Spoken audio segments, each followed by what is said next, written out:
Welcome to Stay Clean and Safe, a podcast created with the financial support of the European Union.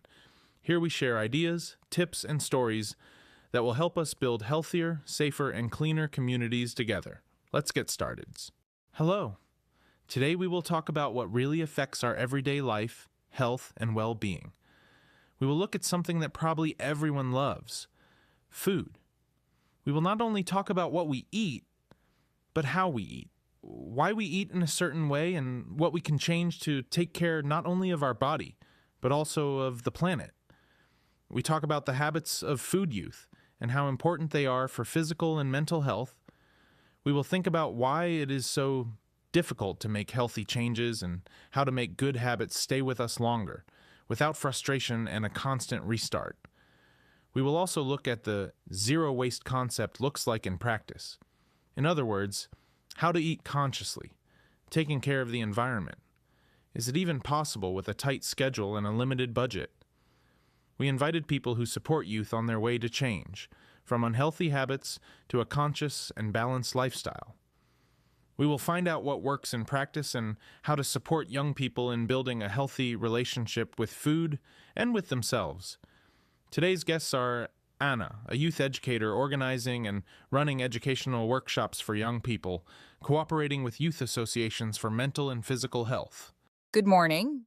And also Claudia, a student representative of youth, promoting healthy eating habits and the zero waste approach. Good morning. Anna, let's start with you. You work with young people on a daily basis. Do you notice that the topic of nutrition and lifestyle is an important issue for them? It all depends on the person.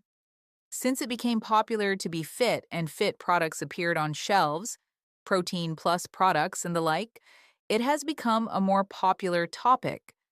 In the past, nutrition did not dominate among young people as the main topic of classes, but since the culture of being fit has emerged, more and more often there are various topics of nutrition, healthy nutrition, not wasting products, and the composition of products. Claudia, what is your perspective? You are a student, you work in student organizations as well as in scouting. Do you see that this topic is important for your peers? I think so because, first of all, in society we talk about it more and more.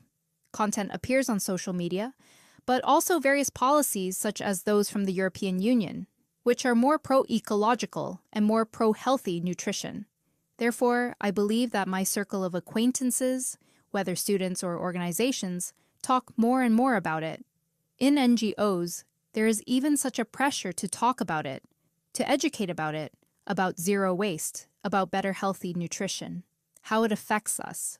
I remember when I was a 13-year-old, we talked about it in scouting, how it affects us, because it also helped us to learn what to eat when we were growing up, for example, to feel better, and what will have a worse impact on our hormonal changes, or not to waste food, because it emits a very large amount of water, simply wasted.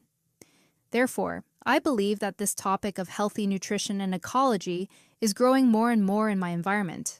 And this is because it is becoming more and more popular on social media, or there is more and more talk about it in politics, or there are even more rights imposed on us that we do not live by every day. I think this is a good time to ask a question. How do you really understand? How do you interpret healthy eating habits? What does it mean to you? In my opinion, healthy nutrition and healthy eating habits concern the way we eat, the relationship we have with food, how we relate to the topic of food in general, as well as to the ecology related to nutrition. That is, do we waste food, do we use plastic, or do we rather use bottles, for example, reusable or bottles? For me, it means healthy eating habits. For me, however, just like Anna, I believe that eating habits are, above all, our attitude to food. Whether we want to eat well, because it's also just, let's face it, these fast foods tempt us on a daily basis. Especially when I was going out of scouts meetings and I saw that the first thing my scouts were doing was going to shop for a hot dog or a veggie burger, something that really has a tragic component. First of all, it's the awareness of what we eat. Because not all products that are promoted in such a way, ecological or mega healthy, it turns out that when we take a closer look at this component, they are not like that at all. Another thing is our education. You touched on the topic of education, and I think it's a good time to ask Anna whether young people are willing to talk at all about nutrition, about healthy eating habits, about a healthy lifestyle, and whether, in your opinion, enough attention is paid to it on a daily basis, and whether in formal or informal education? Young people today, at least the one I have contact with, are most interested in the topic of healthy eating and healthy and good eating habits. They usually look for answers to what is really good and where to start if we want to improve our eating habits. This is due to the fact that they receive a lot of contradictory information, especially from social media or popular scientific sources, which are not always good. Also, products that, as Claudia said, are advertised as fit or healthy with healthy food are not at all what their composition indicates. Therefore, if we start educating someone about healthy eating, we should not start by telling them that they should buy products marked as healthy food, but to start with small things. For example, drinking water instead of sweetened drinks, or, for example, replacing one or using vegetables as a side dish for dinner, making a salad instead of sandwiches for school, and so on. As for whether they are supported or educated when it comes to eating in schools, not by themselves, in my opinion, our education on healthy eating is at a very low level. Because, in fact, apart from the basic information, which is the food pyramid, this topic is not discussed in any classes. The only improvement I have noticed in recent times is that the board requires rather healthy things to be sold in school shops, and not, as in my time, mainly sweets. And what does it look like from your perspective, Claudia? In NGOs, there are usually such goals to educate about healthy eating or ecology or to act on these two things. Therefore, there is a lot of pressure on it because it is institutionally established in organizations. As well as in such organizations, education outside of formal education is used, which is simply learning through fun, which is my favorite science because it is based on empiricism, that is learning through experience, which is the best in all of this. And children, students, and, in fact, volunteers, and everyone noticed that it does not associate with boredom and tinkering with an empty formula about whether a salad will give us more strength or maybe a piece of ham, but that it actually translates into combining it with good fun. So it seems to me that this informal education is such a breakthrough step towards education about healthy eating. So, for sure, one of the big challenges of habits for young people is eating in the city, and it is certainly a big challenge to eat in the city and eat healthy. And here we are additionally talking about another issue. Can we eat well and not spend a fortune on it? It's not about buying all these products marked as healthy food, which are usually twice as expensive as others, but, for example, going to the market, buying fresh vegetables, fresh fruit, making a salad, it doesn't cost at all. I would even say that it is much cheaper than buying lunches in restaurants every now and then, or eating out in the city. And also, when it comes to time, for example, I understand that not everyone has time to cook every day. So make yourself, for example, lunch for 2 to 3 days. I know you eat the same, and maybe it won't be super extra for you, but really, it works wonders. Eat lunch for 2 days, make yourself breakfast in the evening, put it in the fridge, make the second breakfast the day before, and it's possible, really. Claudia, what tricks do you have for saving healthy food? First of all, a lot of my friends go on so-called skips.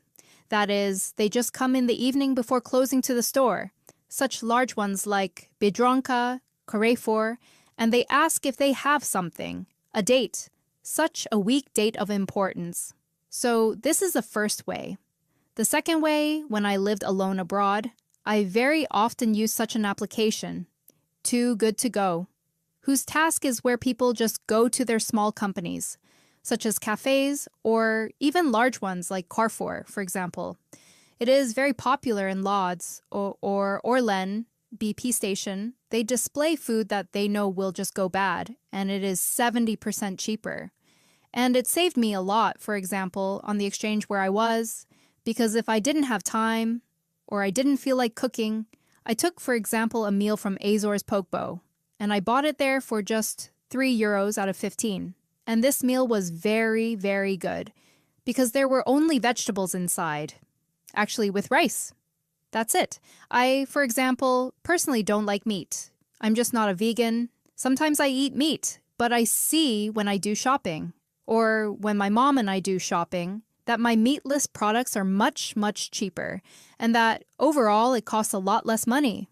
I think these are the 3 tricks, and the problem I often encounter is that sometimes I waste food, because I'm not able to eat as much as I have to buy in the market, that, for example, half a kilo of chickpeas, I'm not able to eat them until I'm fed up with myself. I think that a good practice can be to buy groceries with someone for half, just.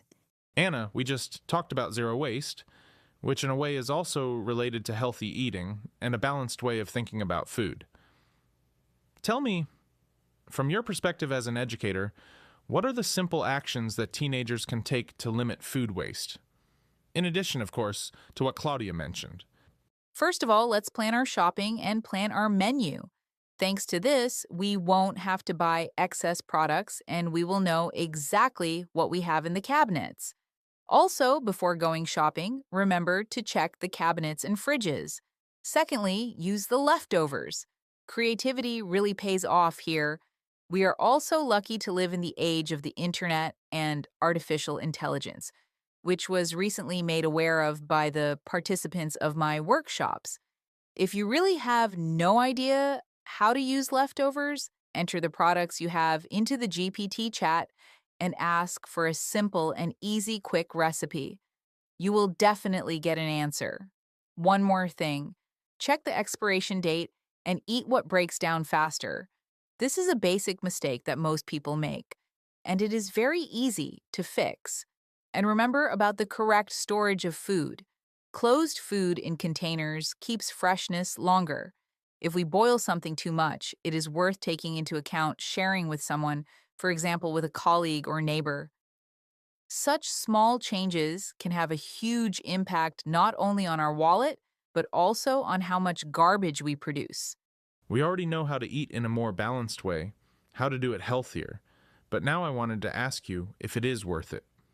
On the one hand, sometimes we talk about the issue of obesity. That is the impact of malnutrition on our body.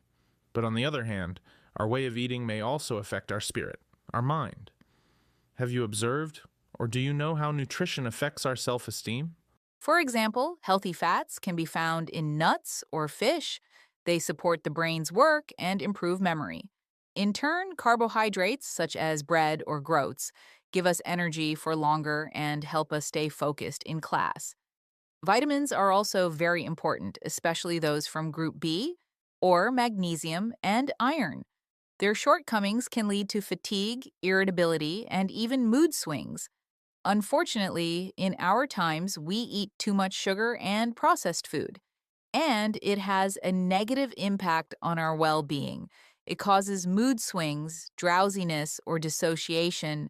In turn, hunger causes sensitivity and lack of concentration, so let's remember that the first meal of the day should be a decent breakfast. Simply put, a healthy diet is one of the simplest tools we have to take care of our mental health, concentration, and good self-esteem every day.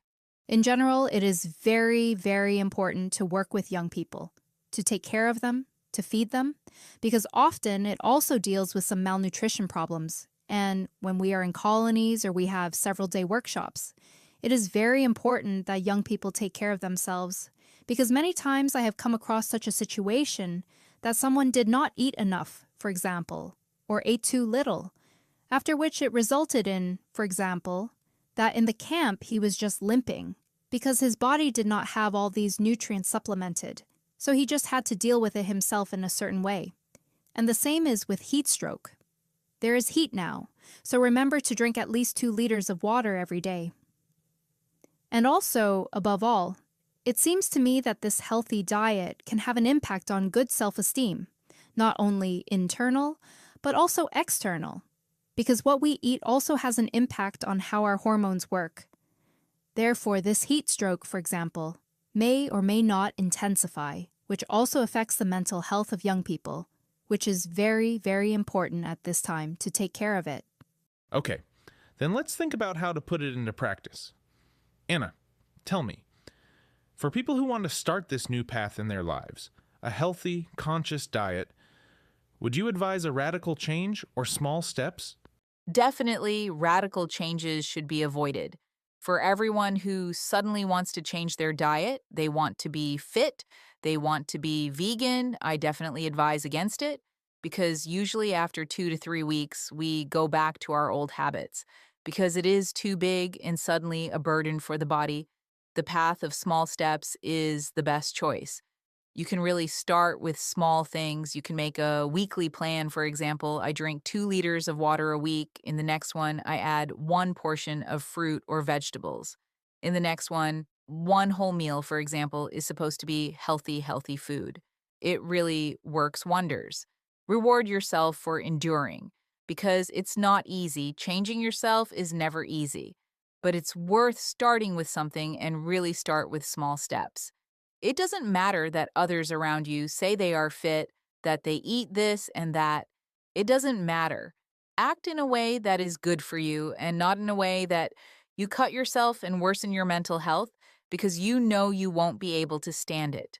Slowly, calmly, and it will be fine. Where do we get knowledge about healthy eating?